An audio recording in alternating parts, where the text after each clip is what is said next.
about Cristopher Sánchez? A new franchise record, 44 2/3 consecutive scoreless innings, a record that's been there for 115 years.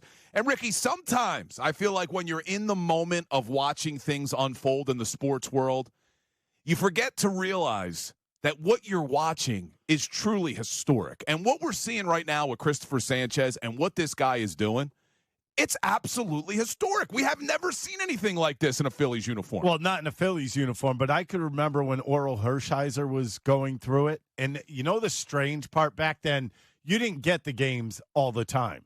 Every start of his was on national TV, which probably is going to happen here once Cristopher Sánchez gets close. You got to believe that there's a very good chance that maybe 2 starts from now, if he's still got this going, will be like a nationally televised, everybody watching type thing.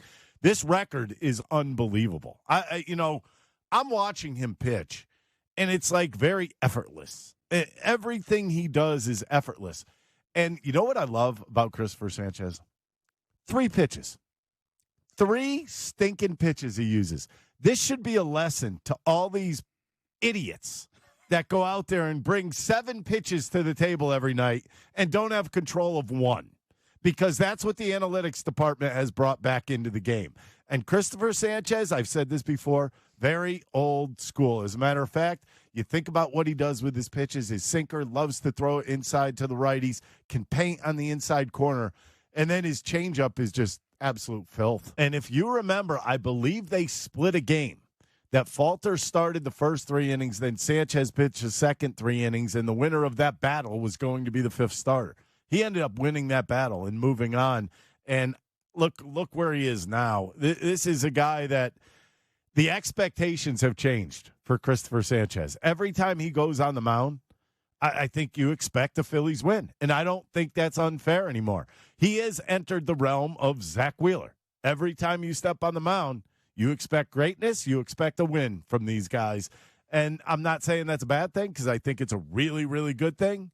But when I look at him and what he does out on the mound, it's something special, and don't blink. People, keep your eyes on this guy. He's going to pitch against his next start's going to be at home against the Padres in one of those games. I know they have a day off today and a day off Monday, so I don't know how they're going to line that up. But this is a guy that is must watch right now for the Philadelphia Phillies. Yeah, he really is, man. And just to put some of this into perspective, these are some of the things he's doing right now. We already know franchise record, 44 2/3 consecutive scoreless innings. He also has the franchise record, 5 consecutive starts of 7+ innings pitched and 0 earned runs. Franchise record for the lowest ERA in a single month. It's 0 in the month of May. Second most innings pitched in a single month with 39, with 0 runs allowed in Major League Baseball history. And he's the first pitcher in the modern era with 40-plus strikeouts and no runs allowed in a calendar month. And now we turn our focus. He's got the franchise record for most innings in a row without a scoreless innings. He turns our focus to Major League Baseball. You mentioned Oral Hershiser. He's at 59 innings. Still a long way to go, but with the way Sánchez is pitching, is there anybody who thinks he can't do it? But the way he's throwing the ball right now? I told you he does it very ho-hum. And to add to those numbers, you want to hear his numbers in May? 39 innings pitched, 25 hits. 25 hits. Obviously, no runs, no homers. Here's the special part. 3 walks and 45 strikeouts. That is sick. That is sickening. It's amazing, man. That is dealing with the best of them. I mean, you got to give him all the credit in the world. And you know what I love about him? So humble about it. Like, he was asked about it. He's like, yeah, it's pretty cool, and I'm very proud of myself. I think that's a great answer. Why? You should be proud of yourself. Now, only like 5 other pitchers have done this ever. It's insane, but not to bring us down. But as you're throwing out those numbers, yeah, the thing that keeps jumping out to me. There we go. 5 starts, no earned runs, and yet he's only 4-0. Well, he lost the game 1-0 to Cleveland. How do you not have a 5-0 record? Wouldn't you know it? That was like I don't even know if you would call that his worst start, but as far as like walking, he had 2 walks in that game. This still doesn't give up a run. Only had 6 strikeouts in that game. But if you remember the Guardians, they were free swingers. Early on in counts, they were swinging. A lot of ground ball outs, and that's what it's all about sometimes. It's about, you know what, taking what that offense will give you. But, I mean, I watched that game yesterday. There's got to be some intervention. What do they call it? Divine intervention? What, with Crawford making that big catch in Crawford, center? a huge catch in center field. You look as far – Machado crushed that ball to left. If that game was played the night before, that ball's up in the upper deck. Yeah, it stays in the park. So, I mean, I think I've had that happen to me once, and I know the game. So, I mean, it's just one of those things where you feel like he even said it. He said, yeah, I thought it was a home run. Yeah, it is. It is some intervention. You got to get a little lucky. But like you mentioned, that changeup is just ugly. Ugly in a good way. Yeah. If you're a hitter, it's in a bad way. You know what was interesting? I was really concentrating on yesterday, like, how many strikes does he actually throw in an at-bat? He'll get ahead, and then it's like fishing. And I think he almost plays a game with this. Like, I'm going to start a changeup over the middle of the plate. It's going to end up a foot off the plate, and they're going to swing.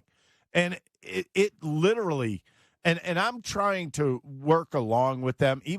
And I guess pitches pretty well what he's throwing because I watch him so much. And I guess if you're watching every pitch, you're going to start like the Padres don't see him every game like I do. And I'm like, well, here comes a changeup. It's going to go off the plate. But I'm thinking to myself, if I'm hitting, I'm swinging because I think it's down the middle. And the one thing that tells me is that they don't see a rotation out of his hand with his changeup or his slider. They are up Blanks Creek without a paddle. Well, they might have a paddle in the bat, but it's not helping them.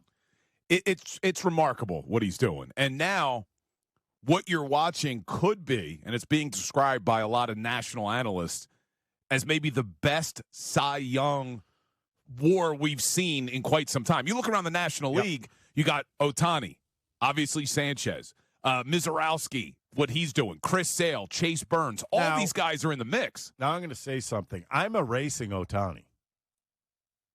You don't think he pitches enough? Cristopher Sánchez has 79 innings pitched right now. He has 49. That, to me, if he wins a Cy Young, that is bull spit. Yeah. I mean, he does have a below 1 ERA, which is absurd. Well, yeah, I understand. I know what his numbers are. I see his numbers. I get it. But my whole thing is you have to be able to go out there every fifth day if you're going to be a Cy Young candidate. Unless you're a reliever that has a ton of saves and like a minuscule ERA. Well, we're going to talk to later today at 5 o'clock. Our Hall of Fame writer for The Athletic, Jason Stark's going to be joining us.